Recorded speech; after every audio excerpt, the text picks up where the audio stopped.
Crypto Army, what up? DeFi Army, what up? It's your boy J-Rod. We back at it again. In today's freestyle, we're going to talk about Safemoon versus Centra. And if you haven't had a chance to watch it, it just came out on Netflix, a movie called Bitconned, a documentary about a cryptocurrency scam in 2017 named Centra. And Centra was actually pitched as Safemoon before Safemoon. And they had the whole makings. They had, they were going to do a blockchain. They were going to do a debit card. I don't know if they were going to do an exchange, but they would run all these fancy tech demos that turned out to be a scam. Now, I'm not saying that's what Safemoon is, but now it's starting to make sense why the government targeted Safemoon. Because in the documentary, they explain, the federal prosecutor explains that they went after the biggest fish at the time to let the smaller fish know that they were coming. Now, this is in 2017. Cryptocurrency scams didn't stop. How about you go after the fish? How about you fish instead of going after the big fish? How about you fish? Because apparently your strategy didn't work. Government, you know. But yeah, so they went after Centra to sort of deter other cryptocurrency scammers. And it didn't work. You know, it didn't work. And so the similarities between Safemoon and Centra are pretty crazy, I'm not gonna lie. Now, Centra went through way more extraordinary lengths, in my opinion, because they showed a tech demo where they literally linked a debit card to their they linked a debit card to their card, their crypto card, and did a transaction and made it look like it was coming from crypto. Like they tried to sync an app and time the app to show a trade at the same time they swiped the debit card. So I mean, they went to major lengths, but they did also have employees, to be fair, similar things, and I don't know what those guys were working on, but it was crazy. Also, just like Safemoon, they came out at the end of, or in the middle to the end of a bull run. They came out in 2017. Remember, the bull run occurs a year to a year and a half after the halving. So they came out about a year after the 2016 halving in 2017. Safemoon came out about a year after the 2020 halving in 2021. So, and I think it's just freaky timing. I think that aspect is coincidental. I don't think that's purposeful, because again, we have data now to support proof of concept, but back then we didn't really have proof of concept to really trust these things. That would have only been the third halving, you know, so, you know, we didn't really have proof of concept to support a lot of the findings that we have now. But it was crazy, man. Like I said, they came out, they did all these things, and now, you know, since the trial's been adjudicated, sentencing has been completed, and they can talk about it now. What's crazy about it too was the guy, Ray Trippiani, he was probably the craziest of them and the one most likely to scam, and he got no jail time because he snitched them out. And here's the guy talking about he wanted to be a criminal, and he ratted on everybody. And so so there's that link where it's like, this guy ratted, and then you have Papa Cthulhu ratting on Safemoon, ratting on Coroni, and the other guy. And so it's like, there's a lot of similarities, I will not lie. And the documentary shows that, hey, they're coming out saying it was a scam. They're admitting it. They're showing how it was a scam, because it's been tried now. You can't double jeopardy. You can't try them again. So, hey, let's make some money talking about it, right? And so, again, though there are similarities, I'm going to let the case play out. As far as the latest Safemoon developments, John Caroni has pleaded not guilty. So that means he's going to fight the case. So that lets us know that one of two things: either the jail time he feels is too much, he needs to try to fight it, they didn't offer him a plea deal, or he knows that he's got a case. Because usually when a guy pleads out, you know, when Papa Cthulhu pleads out, that normally means, oh, we got you. So you usually don't go not guilty and try to fight the case. You usually at that point go ahead and give up the ghost and say, all right, I'm gonna plead guilty because he got me. So they could be fighting it. They could know something, obviously, that we don't, and that the prosecution can't win on. And so let's still see it play out. We can talk about Centra being a scam because it's played completely out.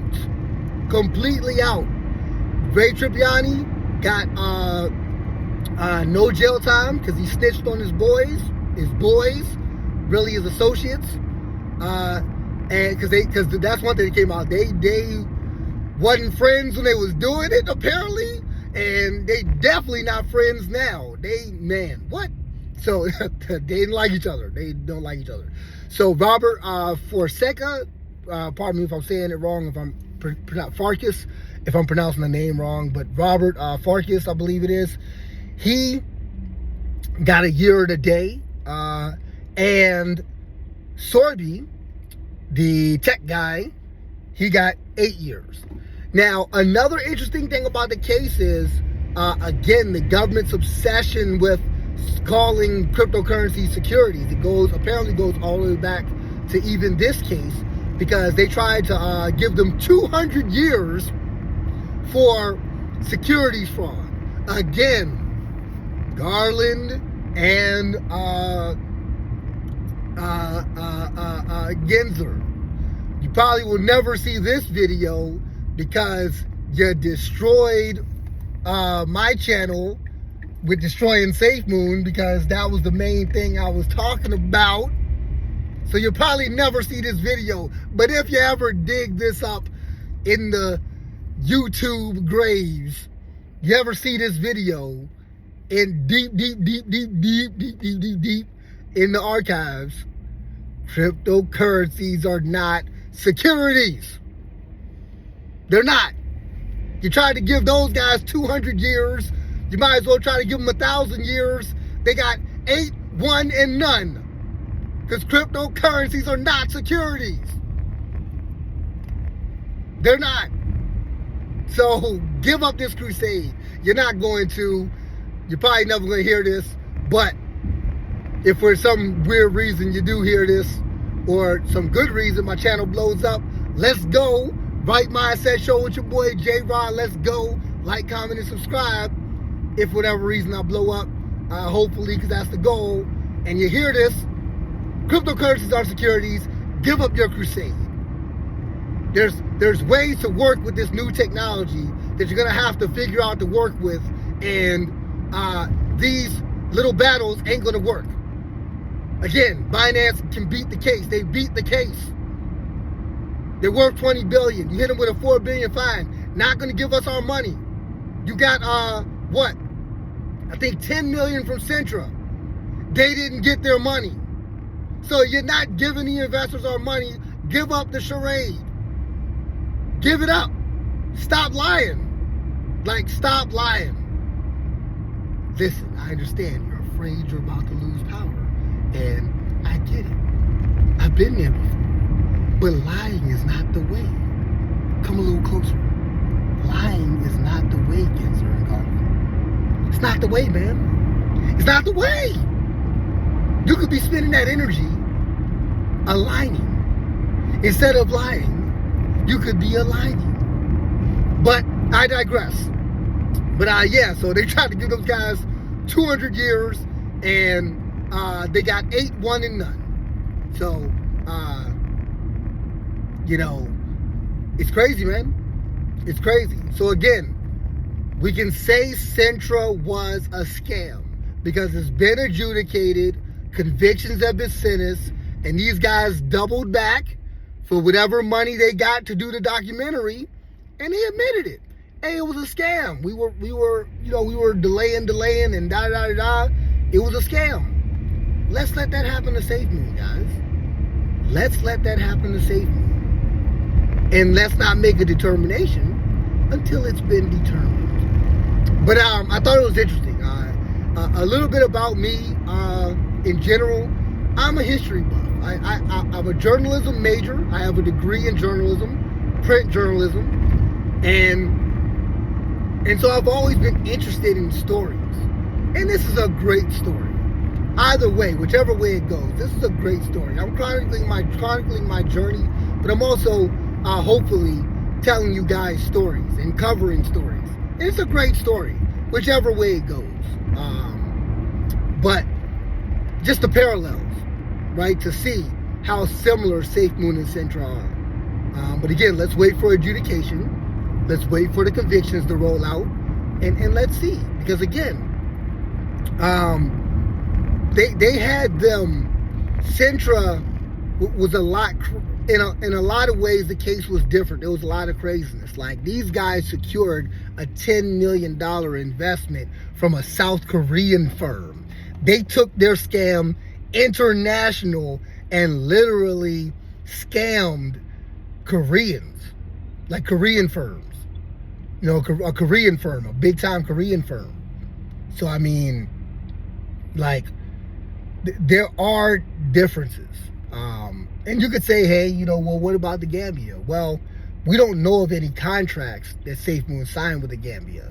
Centra literally secured 10 mil from a South Korean firm. 5 mil up front, give it to me. 5 mil up front, and then another 5 mil later once proof of concept was shown. They even showed where the test run failed. Because here's how they planned to scam them. They were gonna do the debit card thing, and then they had the guys overseas in America. They were gonna do the tap on the app to make it look like the app. They had a fake app to make it look like the app was working, and the signal failed for whatever reason, and the transaction didn't go through. They lost contact with Sorby. And then Sorby came back later. They were scared. They were like, did he get arrested? Is he overseas? We ever going to see him again? And then he came back and was like, yo, it failed. I don't know what happened, but we got the money. So Sorby might be doing the 8 years because he was the face / kind of mastermind behind that South Korean deal. Stealing basically 5-10 mil from an international firm. That'll get you a little bit of time. That'll get you a little bit of change. But again, if they'd been convicted for securities fraud, they would have got 200 plus years, basically consecutive life sentences. And they weren't convicted of securities fraud because cryptocurrencies are not securities. So that's that, guys. Now how does this all factor in on the process of how to buy? I don't know. I mean, I just thought it was a great story. What I will say is I formulate my thoughts because these are freestyles. What I will say is